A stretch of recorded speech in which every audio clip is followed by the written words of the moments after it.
মূসা নবী একদিন বলতেছে, মালিক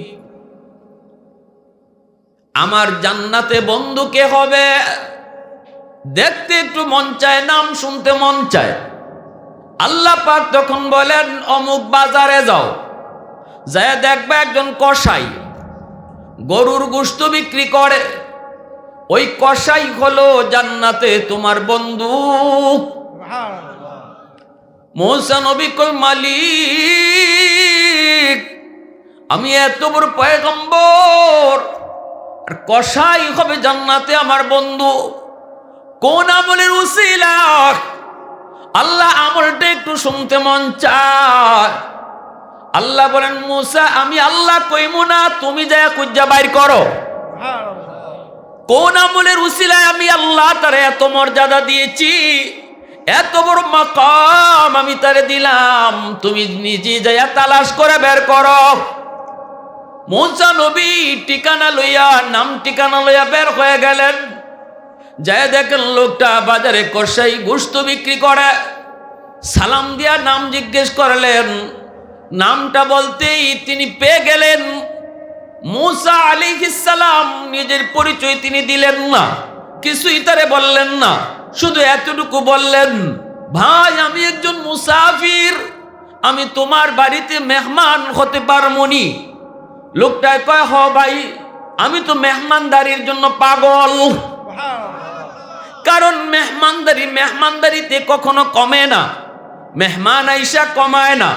নবীজি বলেন, মান আরাদা আইয়াবসুতার রিজকা ফালইউকরিম দাইফা। তোমরা যদি রিজিকের ভিতরে প্রশস্ততা চাও, তাহলে বেশি বেশি করে মেহমানদারি করাও। মেহমানদারি করাইলে রসুল বলে, মেহমান আইসা তোমার রিজিক বাড়ায়া দিয়া যায়, আর আমি আপনি দেখি কমায়, খাইয়া আমার ফ্রিজের মাংস কমাইছে, কিন্তু রসুল বলে মেহমান আইসা বাড়ায়া দিয়া গেছে। এবার বলুন দেখি, আমারটা ঠিক না নবীর কথা ঠিক? এজন্যই মেহমান রহমত নিয়ে আসে, বরকত নিয়ে আসে। মেহমানের কদর করো। মূসা নবী বলে, ভাই আমি মেহমান হতে যাই। লোকটায় কই, ঠিক আছে চলেন।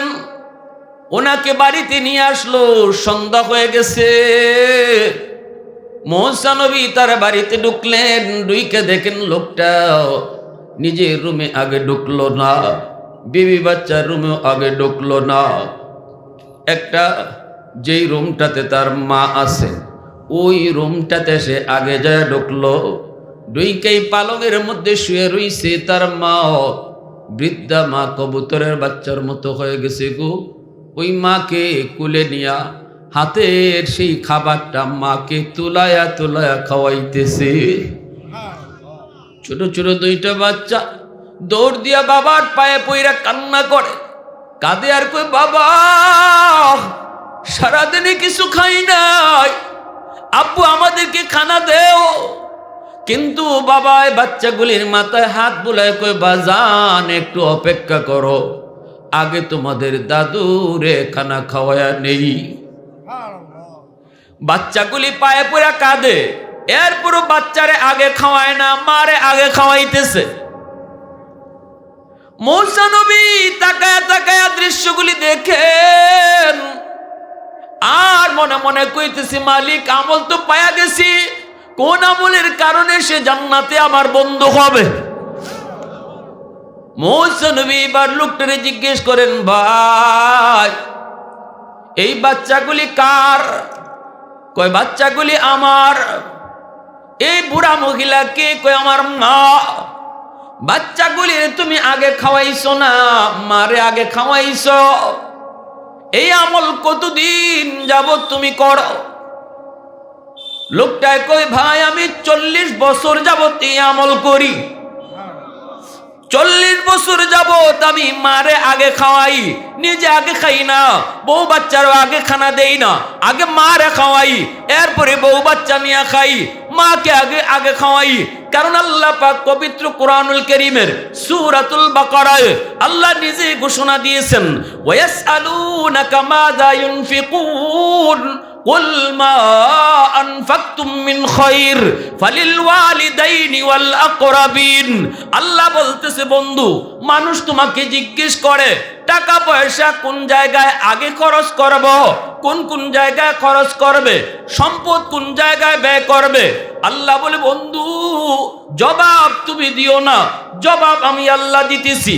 আমার জবাব তুমি শুনে দাও, উম্মতকে জানায় দাও, সবার আগে তার টাকা, তার পয়সা, তার সম্পদ মা বাবার জন্য খরচ করা লাগবে। সুবহানাল্লাহ।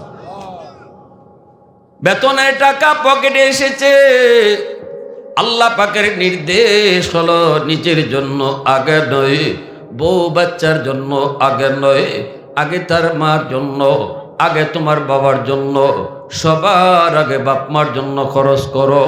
শীতের সিজন সামনে আসতেছে রে যুবক, এবার তুমি বলো আমার আল্লাহর কথা যদি তুমি বুঝে থাকো, শীতের পোশাক তুমিও কিনবা, বিবি বাচ্চার জন্য কিনবা, মা আছে বাবা আছে তাদের জন্য শীতের কাপড় লাগবে। এবার একটু বলো তো দেখি কার কাপড়টা আগে কিনবা, নিজেরটা না বাপ মারটা? কথা বুঝেননি আপনারা আমার? বউর কাপড় আগে কিনবা না বাপ মারটা আগে? সন্তানের শীতের কাপড় আগে না বাপ মার আগে? সিদ্ধান্ত কার? আমি মৌলবি দিছি সিদ্ধান্ত, সিদ্ধান্ত কার? ঔষধের প্রয়োজন, ঔষধের প্রয়োজন। আমার ঔষধ কিনলে পড়ে আমার ওষুধ লাগবে, সন্তানের ওষুধ লাগবে, বিবির ওষুধ লাগবে, মার ওষুধ লাগবে। একজনের ঔষধ শুধু কিনা যাবে, বাকি জনের ঔষধ কিনা যাবে না, পকেটে টাকা কম। আমি জবাব চাইতেছি, জবাব জবাব এই আমার দিকে মনোযোগ, আপনারা মনোযোগ আমার দিকে দেন। অল্প সময় কিছু কথা, লম্বা চড়া বয়ান না, কিছু কথা শুনেন মন দিয়া। কেউ হাঁটাচড়া করবেন না এদিকে এদিক সেদিক। পরিবেশ এলোমেলো হইলে আমি হুট করে মোনাজাত দিলাম। বলেন ঔষধ শুধু একজনের কেনা যাবে, বাকি জনের কেনার টাকা নাই। আপনারও লাগবে, বাচ্চারও লাগবে, বউয়েরও লাগবে, মারও লাগবে। আল্লাহর সিদ্ধান্ত যদি আপনি বুঝে থাকেন, বলেন কার ওষুধটা কিনবেন? আলহামদুলিল্লাহ, জোরে বলেন। কার ওষুধ? বাবার লাগলে বাবার, মার লাগলে মার। এটি সিদ্ধান্ত কার? পবিত্র কোরআনের সূরাতুল বাকারা খুঁজে দেখেন, আল্লাহ নিজে বলছে বন্ধু মানুষ তোমাকে জিজ্ঞেস করে কোন জায়গায় সম্পদ ব্যয় করবে, জবাব তুমি দিও না, আমি আল্লাহ দিতেছি। ওয়ায়াসআলুনাকা মাযা ইউনফিকুন কুল, আল্লাহ আটকাই দিছে রাসূলকে, বন্ধু জবাব তুমি দিও না, জবাব আমি আল্লাহ দিতেছি। আমি আল্লাহ দিতেছি কইয়েই আল্লাহ কয় সবার আগে বলবা যেন তার টাকা বাপ মার জন্য খরচ করে। তাহলে দোকানের ব্যবসা করে লাভ হয়েছে, লাভের টাকা তোমার পকেটে ঢুকছে, নিজের জন্য আগে নয়, আগে দেখো মার কি লাগবে, বাবার কি লাগবে। সিদ্ধান্ত কার? আল্লাহর সিদ্ধান্ত। মূসা আলাইহিস সালাম বলেন ভাই ইনি কে? কয় আমার মা। এইভাবে মাকে কতদিন যাবত আগে খাওয়াও, এরপরে নিজেরা খাও, কতদিন যাবত তুমি এই আমলটা তুমি করো? কসাই লোকটা কয় ভাই 40 বছর যাবত। এই কথা বলতেই মূসা নবী বলতেছেন ভাই রে তোমার মা ঠোঁটটা নাড়ায় নাড়ায়া কি যেন দোয়া করলো, কথাগুলি আমি বুঝি নাই, একটু বুঝে কও। লোকটায় তখন কয় ভাই মা দুইটা দোয়া করে সব সময়, একটা দোয়া দুনিয়াতে কবুল হয়ে গেছে, এই কবুল হয়ে গেছে এটা আমি হাতে নাতে পেয়েছি, কিন্তু আরেকটা দোয়া মার কেমনে কবুল হবে আমার বুঝে আসে না গো, কেমনে কবুল হবে বুঝে আসে না। মূসা নবী বলতেছে ভাই কি সেই দুইটা দোয়া একটু আমারে শোনাও। কয় আম্মায় প্রথম দোয়াটা করে আল্লাহ আমার সন্তান রে তুমি দুনিয়াতে অভাবে ফালায়ও না, আমার সন্তান রে তুমি সব সময় সুখে রাখো, শান্তিতে রাখো। আল্লাহ আমারে কোনোদিন অভাবে ফালায় নাই, মানুষ আমার কাছে কিছু পায় না বরং আমি পাই, অভাব আল্লাহ আমারে ফালায় নাই, আমি সুখ পেয়েছি, শান্তি পেয়েছি, বউ বাচ্চা নিয়েও আমি বড় শান্তিতে আছি, অভাবের ভিতরে আল্লাহ আমারে ফালায় নাই।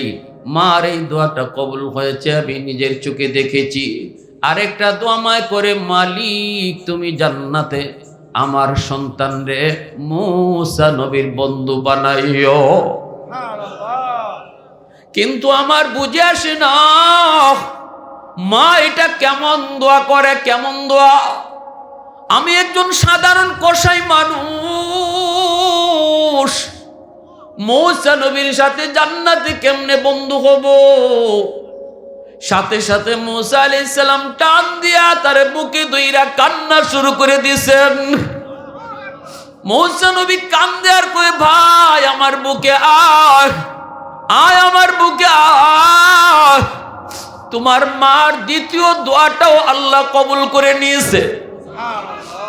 আমি মুসা নবী, আমি বনি ইসরাইলের নবী মুসা পয়গম্বর, আমি আল্লাহকে জিজ্ঞেস করেছিলাম, মালিক জান্নাতে আমার বন্ধু কে হবে?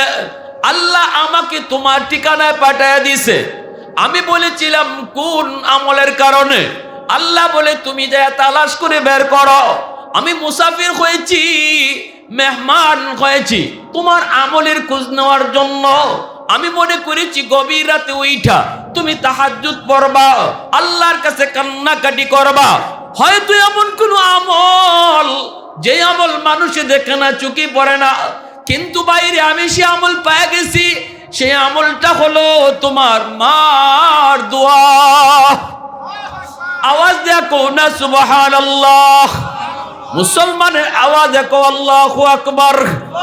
ওয়াহদত কি হিফাজত नहीं बेकुवत बाजू, वहदत की हिफाजत नहीं बेकुवत बाजू, आती नहीं कुछ कमी हक़ खुदा दात, आती नहीं कुछ कमी हक़ खुदा दात।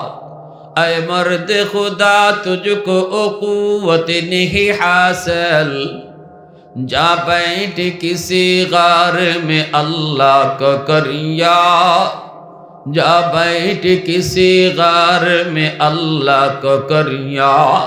ये सच है कि बातिल की तरफदार नहीं गम, गद्दार न समझो गम गद्दार नहीं हम, गद्दार न समझो गम गद्दार नहीं हम। মুসলমানের আওয়াজ এখন আল্লাহু আকবার। সমস্ত গুনার শাস্তি আল্লাহ পাক পরকালের ময়দানে দিবে, কিন্তু একটা গুনাহ আছে কবিরা গুনাহ, যেই গুনাহটার শাস্তি আল্লাহ দুনিয়াতে নগদ দিবে। সেই গুনাহটাই হলো বাপ মার অবাধ্য সন্তান। মা বাবার সাথে যেই সন্তানে খারাপ আচরণ করবে, মাকে বাদ দিবে না, বাবাকে বাদ দিবে না, বউ নিয়ে আলাদা থাকবে, মার কলিজায় ব্যথা, বাবার কলিজায় ব্যথা। এখন আপনারা বলতে পারেন, হুজুর মায় যদি খারাপ আচরণ করে সন্তানের সাথে, বাবায় যদি সন্তানের ঠগায়, তবু কি সন্তান বাপ মার সাথে ভালো আচরণ করবে? এই জবাবটা আমার নবী দিয়েছেন, হাদিসে নবী দিয়েছেন। জবাবটা আমি আপনাদেরকে শোনাবো। প্রশ্নটা অনেকেরই মনে থাকতে পারে, বাপ মা যদি আমার সাথে ভালো আচরণ না করেন, বাবা যদি আমারে ঠগায়, তবু কি আমি ভালো আচরণ করব? আল্লাহর নবী রহমতের নবী বলেন, আনাবি হুরায়রা রাদিয়াল্লাহু তাআলা আনহু قال قال رسول الله صلى الله عليه وسلم من أصبح مطيعا لله في والديه أصبح له بابان مفتوحان من الجنة। মদিনার মসজিদ মিম্বরে বৈশা দু জাহানের বাদশা বয়ান করতেছেন মা বাবার হক নিয়া। বাপ মার কথা বলতে গেলেই রসুল চোখ দিয়ে পানি জড়ে কাঁদতেন। উম্মতের সামনে শুধু বলতেন, উম্মতের দল, আমি নবী জন্মের আগেই বাবা হারাইছি, বাবার আদর কেমন আমি নবী তা জানি না। আব্বু ডাকের ভিতরে কত মজা আমি বুঝি না, বুঝি না। কোন সন্তান যখন বাবাকে বাবা কয়ে ডাক দেয়, আমার কলিজা চিবা দিয়া উঠে, কারণ আমি নবী জীবনে কোনোদিন আব্বু ডাকতে পারি নাই, বাবা ডাক আমি নবী দিতে পারি নাই। রসুল বলেন, শুনো সাহাবীরা, রাতের বেলা কোন সন্তান যদি মা বাবারে খুশি করে ঘুমায়, রাতের বেলা যদি বাপ মারে খুশি করে ঘুমায়, এমন ভাবে ঘুমাইতেছে মা তার উপরে খুশি, বাবা তার উপরে খুশি। নবীজি বলেন সকাল হওয়া মাত্রই তার জন্য জান্নাতের দরজা আল্লাহ খুলে দেয়। রাসূল বলেন রাতের বেলা যদি কোনো সন্তান বাপ মারে কষ্ট দিয়া ঘুমায়, ভালো করে জানে তার বাবার দিলে কষ্ট, মার দিলে কষ্ট, এমন কথা কইছে, এমন আচরণ করেছে, মার দিলের ভিতরে যায় লাগছে, বাবার দিলের ভিতরে যায় লাগছে। মা ঘুমাইতে পারে না, বাবা ঘুমাইতে পারে না, দিলের জ্বালা, মনের ভিতরে কষ্ট, কষ্ট থাকলে ঘুম আসে না। বাবা মা দুজন রাতে ঘুমাইতে পারে না, কান্না করে। বাবা মার সান্ত্বনা দেয়, স্বামী স্ত্রী একজন আরেকজনকে সান্ত্বনা দেয়। তুমি এইদিকে বউ বাচ্চা নিয়ে ঘুমায় গেছো, এইদিকে মার ঘুম হারাম কইরা, বাবার ঘুম হারাম কইরা সন্তান তুমি ঘুমাইতেছো। রাসূল কয় এটা তোমার ঘুম না, এটা তোমার ঘুম না। সকাল হওয়া মাত্রই তোমার জন্য জাহান্নামের দরজা খোলা। আল্লাহ নবী বলেন এই রাত্রে যদি সন্তানে মরণ হয়, আল্লাহ না করুক যদি এই রাত্রে মরণ হয়, যেই রাত্রে তার মার দিলে কষ্ট ছিল, বাবার দিলে কষ্ট ছিল, দুনিয়ার কোনো আমল তারে জান্নাতে নিতে পারবে না। তার জীবনে যদি একটা দুইটা হজ নয়, 100টা হজ উমরাও থাকে, তার আমল নামায় যদি লক্ষ কোটি টাকা দান সদকাও থাকে, তবু রাসূল বলেন যেই রাত্রে মারে বাবারে কষ্ট দিছে, মার দিলে কষ্ট, বাবার দিলে কষ্ট, ওই রাত্রেই যদি তার মরণ হয়, মার কাছ থেকে যদি মাফ না নিতে পারে, বাবাকে যদি খুশি করতে না পারে, তার কোনো আমল তারে জান্নাতে নিতে পারবে না, বরং সে নিশ্চিত জাহান্নামে যাবে। নাউজুবিল্লাহ, জোরে বলেন। এই ওয়াজটা রাসূল যখন সাহাবায়ে কেরামের সামনে করেন, তখনই একজন সাহাবী দাঁড়ায় গেছে। সাহাবী দাঁড়ায় বলতেছে কিলা ইয়া রাসূলুল্লাহ ওয়া ইন যালামা। ওই যে আগের প্রশ্নটা, সাহাবী বলতেছেন নবী গো এত বড় কথা, এত বড় ওয়াজ আপনি করলেন গো নবী, কিন্তু আমার প্রশ্ন হলো মা যদি সন্তানের উপরে জুলুম করে, বাবা যদি জুলুম করে, বাবা যদি সম্পদ দিতে গিয়ে এক সন্তানরে ঠগায় আর এক সন্তানরে বেশি দেয়, বাবা যদি সম্পদ কোনো সন্তানরে লেখা দিয়ে চইলা যায়, অথবা আমার সন্তানকে বাবা যদি কম মায়া করে, আরেক ভাইয়ের সন্তানরে বাপ মায় বেশি মায়া করে, এমন যদি করে দুই নজরে সন্তানরে দেখে, তাহলেও কি বাপ মার সাথে ভালো আচরণ করব? এই প্রশ্নটা যখন সাহাবী নবীকে করছেন, সাথে সাথে নবী জবাব দিছে। নবীজি জবাব, যেই জবাবটা দিছে এই জবাবটা আমিও আপনাদেরকে দিব। আমাদেরকে অনেকে এমন প্রশ্ন করে, হুজুর এমন যদি হয়, আমিও সাফ সাফ বলি ভাই জবাব আমার না, জবাব হলো আমার আপনার নবীর। রাসূল বলেছেন ওয়া ইন যালামাহ ওয়া ইন যালামা ওয়া ইন যালামাহ। আল্লাহ রাসূল বলেন যদি বাপ মা, তিনবার কইছেন রাসূল, যদি বাপ মায় জুলুমও করে, জুলুমও করে, জুলুমও করে, কয়বার? জোরে বলেন কয়বার? রাসূল একবার করেন নাই। সাহাবী জিজ্ঞাসেন বাপ মা যদি জুলুম করে সন্তানের সাথে, রাসূল বলেন ওয়া ইন যালামা ওয়া ইন যালামা ওয়া ইন যালামা।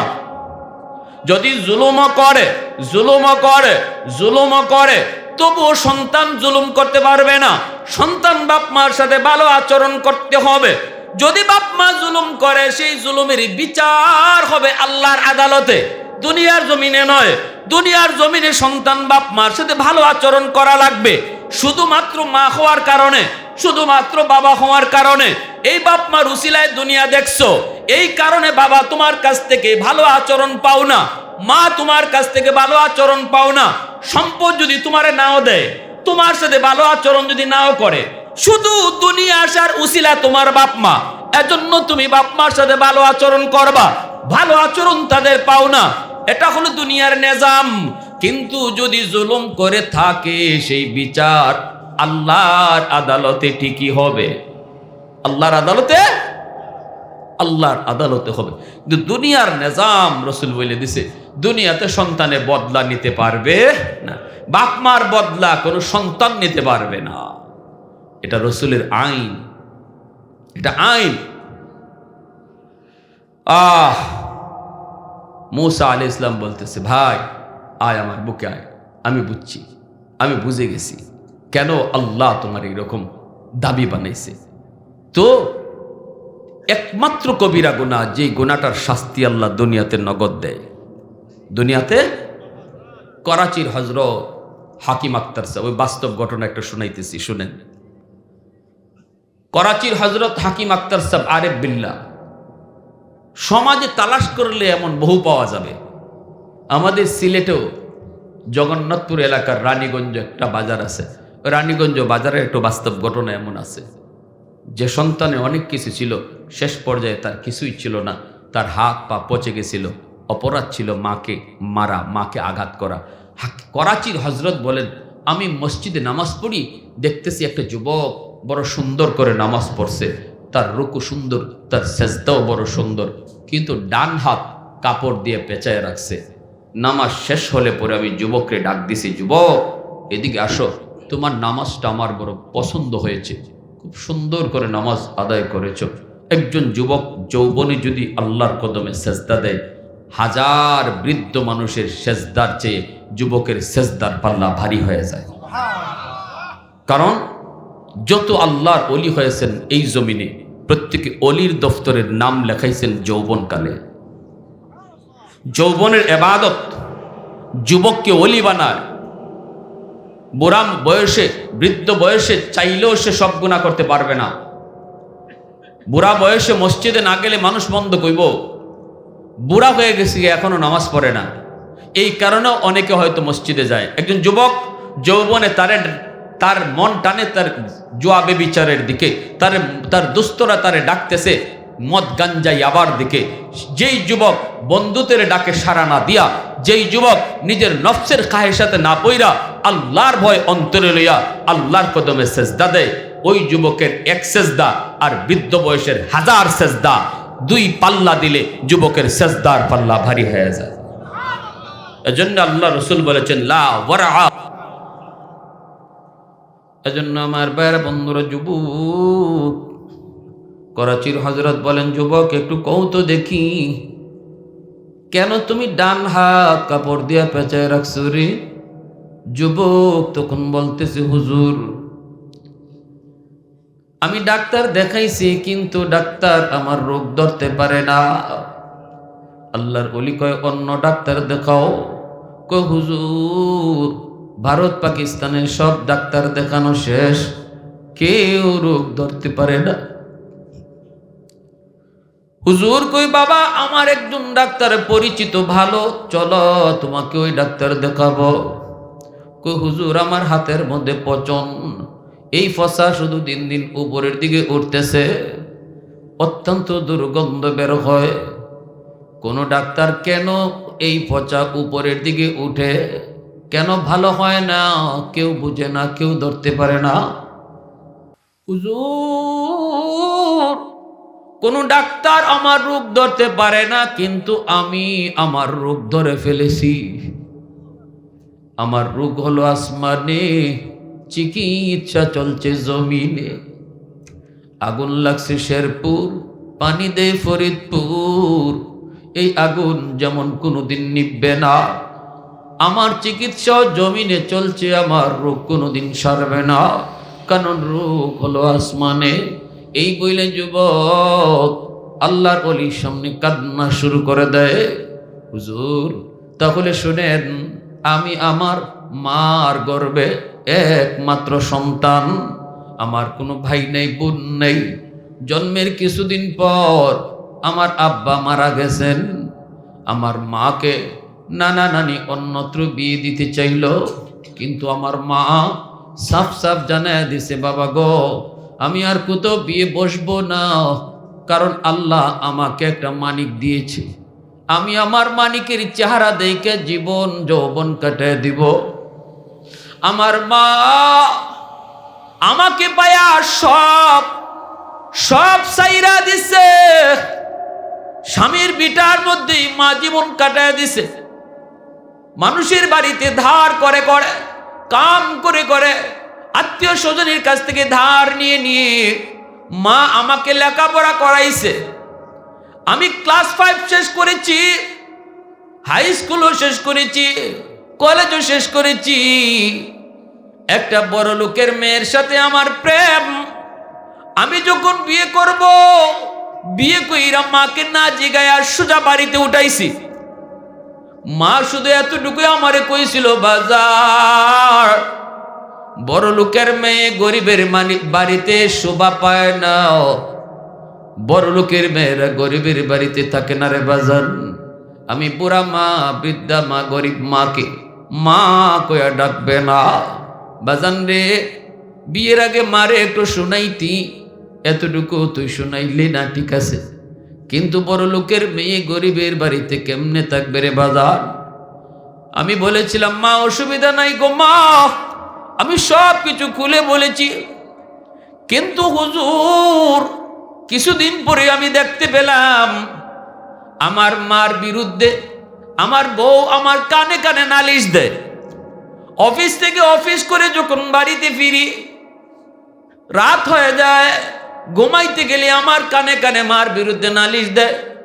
আমি তো প্রেম করে ভালোবেসে তারে বিয়ে করেছি, যার কারণে আমি তার প্রতি দুর্বল। আমি মার রুমে ডুইকা মারে বকাবকি করি। মা কয়, বাজান আমারে বকিস না, আমি তোর বউয়ের সাথে কোনো ঝগড়া করি নাই, আমি তোর বউয়ের সাথে কোনো কথাই বলি নাই রে বাজান, আমার কোনো দোষ নাই। তোমার বউ আমাকে সহ্য করতে পারে না, আমাকে বুঝা মনে করে রে বাজান। হুজুর, আমি মার কথা বিশ্বাস না কইরা বউয়ের কথা বিশ্বাস কইরা একদিন মার রুমে ঢুইকা গভীর রাতে মাকে বকাবকি কইরা মার গায়ে আমি হাত উঠায় ফেলছি। যেই মাত্র মার গায়ে হাত উঠাইছি, এমনি মা চোখের পানিটা ফেলায়া কান্দে আর কয়, বাজান রে, আজকে তুই বউয়ের কথায় আমি মার গায়ে হাত উঠাই দিলি। এই হাতটা মা চুমায় চুমায় বড় করছি, যেই হাতে মার হাজারো চুমা লেগে আছে রে বাজার, এই হাত দিয়ে বুঝি তুই মাকে আজকে মারলি। ঠিক আছে, তুই যেই হাত দিয়ে আজকে আমাকে মারছ, আল্লাহ যেন তোর এই হাত ফসাইয়া দেয়। নাউজুবিল্লাহ। আমি আগেই বলেছি, আল্লাহ রসুল কইছে দোয়া করলে দোয়াও কবুল, বদ্ধ দিলে বদ্ধও কবুল। বাপ মায়ের দোয়া করলে দোয়াও কবুল, বদ্ধ দিলে বদ্ধ কবুল। যেই মাত্র কইছে তোর হাত যেন আল্লাহ ফসায়া দেয়, হুজুর আমি টের পাইছি আমার পায়ের জমিন কাইপা উঠছে, মনে কইছে যেন আল্লাহর আরশটাও কাইপা উঠছে। হুজুর এর পরিমায় আরেকটা বদ্ধ দিছে, তুই যেন আমার জানাজা পড়তে না পারস। হুজুর বেশ কিছুদিন পর অফিস থেকে খবর পেয়েছি মা মারা গেছে। আমি জানাজা পড়ার জন্য তাড়াহুড়া করে বাড়িতে রওনা দিলাম, কিন্তু রাস্তাঘাটে এত সমস্যা হয়েছে, অন্য কোনো দিন এত সমস্যা হয় না। পৌঁছতে পৌঁছতে অনেক দেরি হয়ে গেল, সন্ধ্যা হয়ে গেছে, মানুষজন আমার অপেক্ষা করে সবাই জানাজা পড়ে ফেলছে। আমি তখনই বুঝে গেছি মার বদ্ধ কবুল হয়ে গেছে। আরেকটা বদ্ধ ছিল, তোর হাত যেন ফইচ্ছা যায়। হুজুর কিছুদিনের ভিতরেই দেখতে পেলাম ওই ডান হাত, যে হাত দিয়ে মারে মারছি, সেই হাতে একটা ফুরা দেখা দিছে। এই ফুরা থেকে পচা শুরু হয়েছে। এই পচা শুরু হওয়া মাত্রই ডাক্তার দেখাইলাম, ডাক্তার অ্যান্টিবায়োটিক, হাই অ্যান্টিবায়োটিক দিল, কিন্তু আমার পচা ভালো হয় না, উপরের দিকে শুধু উঠতেছে, উপরে উঠতেছে। আমি ডাক্তারকে বললাম, ডাক্তার ভালো হয় না কেন? ডাক্তার কয়, আমরা তো বুঝি না কেন তোমার পচা ভালো হয় না, এর উপরে তো কোনো ঔষধ নাই, কোনো চিকিৎসা নাই। অন্য ডাক্তার দেখাইলাম, কোনো ডাক্তারই রোগ ধরতে পারে না। তখনই আমি বুঝে গেছি, ডাক্তারকেও বলেছি, ডাক্তার তোমরা আমার রোগ কোনোদিন ধরতে পারবাও না, আমি আমার রোগ ধরে ফেলেছি। আমার রোগ হলো আসমানে, চিকিৎসা চলছে জমিনে। আমার এই রোগটা হলো আমার মার বদদোয়া, আমার এই রোগ হলো মার বদদোয়া। মায়ে কইছিল তোর হাত যেন ফচ্চা যায়। হুজুর এই পচা শুধু উপরের দিকে উঠতেছে, এত দুর্গন্ধ। আমার সুন্দরী বউটা যার প্রেমে আর মহব্বতে পইরা আমি মার গায়ে হাত উঠাইছিলাম, সুন্দরী বউটাও আমারে ফালায় বাপের বাড়ি চলে গেছে। এলাকার মানুষ আমাকে এলাকা থেকে বের করে দিয়েছে, তোর দুর্গন্ধের কারণে আমরা টিকতে পারি না, তাড়াতাড়ি করে তুমি বের হও। এখন শুধু আমি রাস্তায় রাস্তায় ঘুরি, বিভিন্ন এলাকায় ঘুরি, মসজিদে মসজিদে তাকি আর আল্লাহর কাছে কান্দি। একটা দুইটা না, কয়েকটা কাপড় দিয়ে হাত পেঁচায় রাখি, যেন মসজিদের ভিতরে কোনো দুর্গন্ধ টের না পায়। হুজুর একটু দয়া করে বলেন গো, সেজদায় পরে আমি মালিকের কাছে কত কান্দি, আল্লাহ কি আমারে মাফ করবো নি, আল্লাহ আমারে মাফ করবো নি। এ ভাইয়েরা বন্ধুরা একটু শুনেন, মা বাবার কলিজায় ব্যথা দিয়ে যদি তুমি কবরে যাও, কবরও কিন্তু তোমার আযাব বন্ধ হবে না। কারণ মদিনার মসজিদের কবরের পাশ দিয়ে আমার দয়ার নবী দুজাহানের বাদশা একদিন সাহাবীদের লইয়া যাইতেছেন।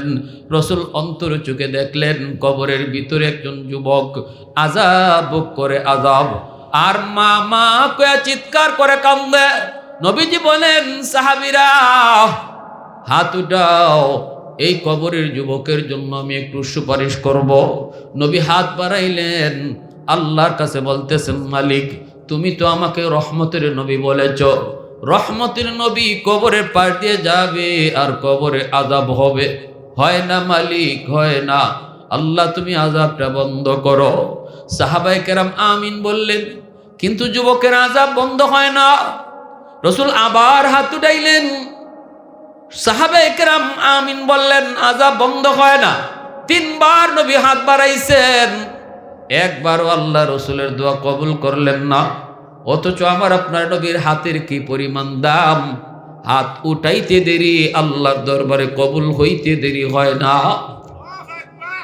কি জাত কবুল হইছে রসুলের দোয়া, হইতাম নি আপনাদেরকে? মনোযোগ আছে আপনাদের? মনোযোগ আছে? তাবুক যুদ্ধ থেকে রসুল ফিরে আসতেছেন, আলী রাদিয়াল্লাহু তাআলা রাতের মধ্যে রসুল একটু ঘুমাইছেন, সূর্য ডুবে যাইতেছে, আসরের নামাজ আলী পড়েন নাই।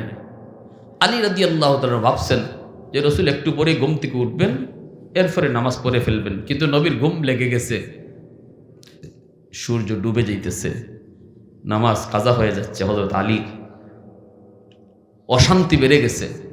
আল্লাহ রসুল বলে, কোনো গুনাহ হয়ে যাওয়ার পরে যদি তোমার দিলে অশান্তি লাগে, বুঝবা তোমার ঈমান আছে, ঈমান আছে, ঈমান আছে। আর গুনাহ হওয়ার পরে যদি কারো অন্তরে অশান্তি না লাগে, বুঝবা ঈমানই নেই।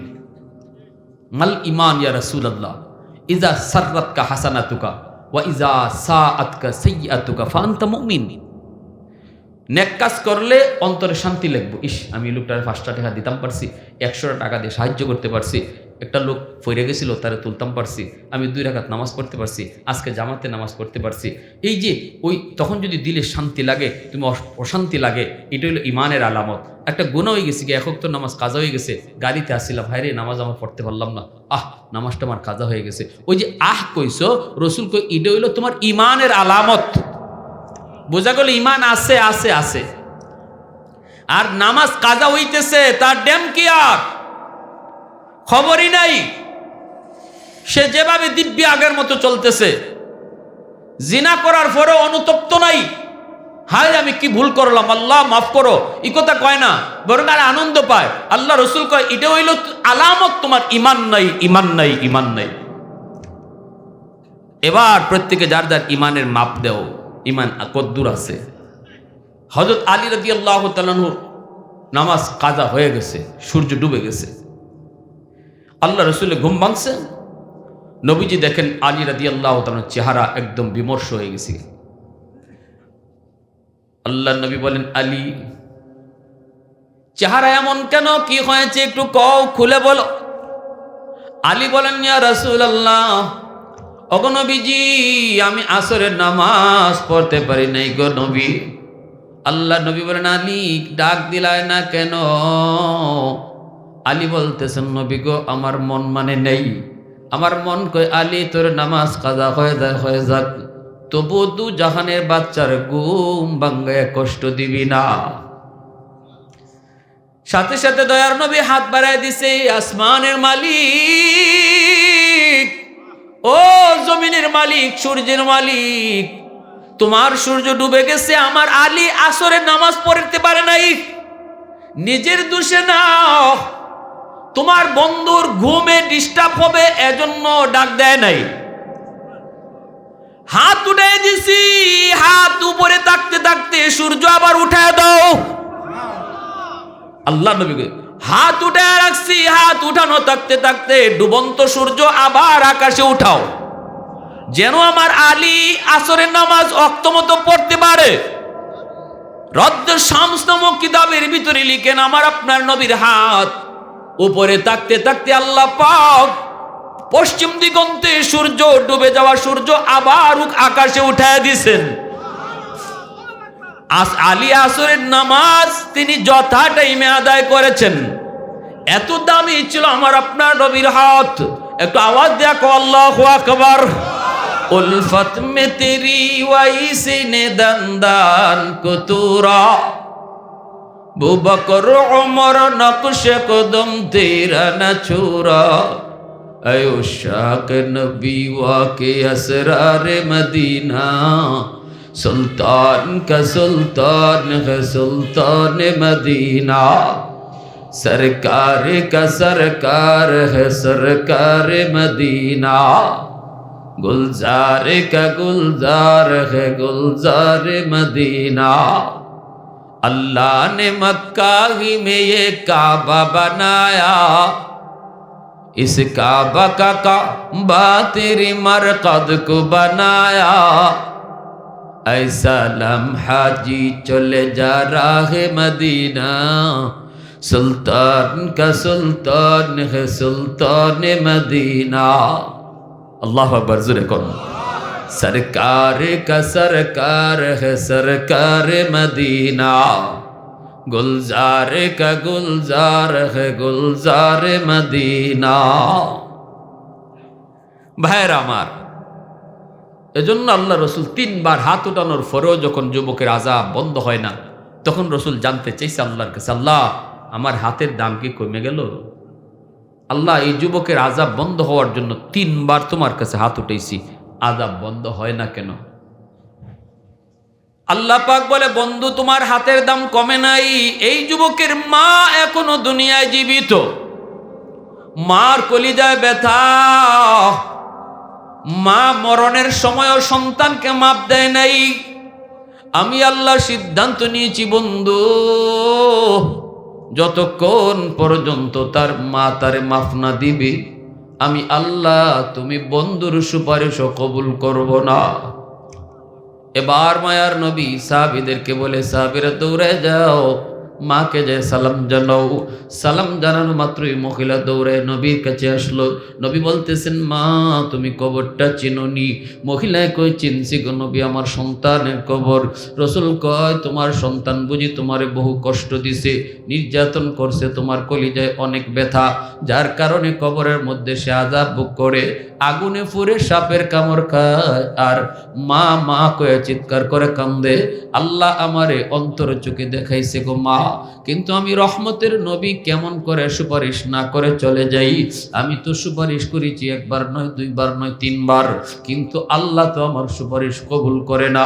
আল্লাহ জানিয়ে দিছে, তুমি মা যতক্ষণ পর্যন্ত তারে মাফ না দিবা, আমি নবীর সুপারিশও আল্লাহ কবুল করবে না।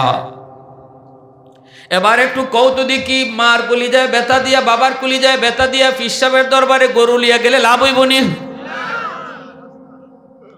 হ্যাঁ, মার কলিজায় ব্যথা,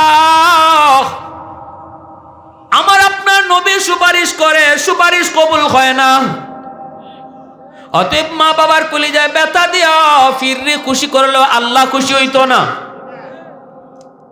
নবীর চেয়ে বড় আর কেউ আছে নাকি? হ্যাঁ, দুনিয়ার সব ফির মিলাইলেও তো, হাজার আব্দুল কাদের মিলাইলেও তো আমার রসুলের ফার দুলার সমান না, ঠিক কিনা? নাকি তা আপনারা হিদলে ওই নজির সাহেব, টঙ্গী নজির সাহেব হুজুর একদিন কইছিল, কয় ভাই আমি গেছিলাম কি কয় সন্দীপ না কোন জায়গায় চর এলাকায়, কয় গিয়া দেখি মানুষ যারা শ্রোতা আইছে একজনও স্বাভাবিক মানুষ লাগে না, এরা খালি জালটা থইয়া খালি কোনো রকম বইছে, সব হইল জাল্ল আর কি, মাছ মাছ মারে।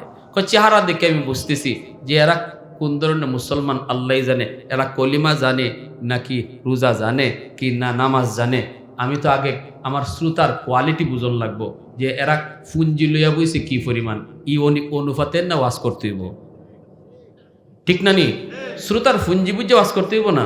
তো হুজুরে ফইলা ছুটে ফুঞ্জি বুঝতেছে, আমাদের নবীর নাম কিও একটু কন্ত, কেউ কথা কয় না, একজনে কথা কয় না। ভাই কি ব্যাপার, আমাদের নবীর নাম কি একটু কন্যা? একজনে উঠতে কয় আমরা নবী তো আব্দুল কাদের জিলানী হই। তখন হুজুরে কয় আমি ফুঞ্জি লই লিছি। শ্রোতার ফুঞ্জি বুঝে তো ওয়াজ করন লাগবে। নবীর নাম জিগাইতে কেউ কয় না একটু পরে কয় নবী তো বড় ফির আব্দুল কাদের জিলানী হই। তো এরার সামনে ওয়াজ করতে হইব, তো ওইভাবে ওই দাঁচেই তো ওয়াজ করতে হইব, তারা যদ্দূর লইতে পারে লোড লইতে হইব। তো এই জন্য এখন আল্লাহ রসুল সাল্লাল্লাহু আলাইহি ওয়াসাল্লাম বলতেছে আমি তার জন্য 3 বার সুপারিশ করছি, আল্লাহ কবুল করে না। সাফ সাফ আল্লাহ জানিয়ে দিছে তুমি মা যদি মাপ দেও তাহলে আল্লাহ শুধু মাপ দিব।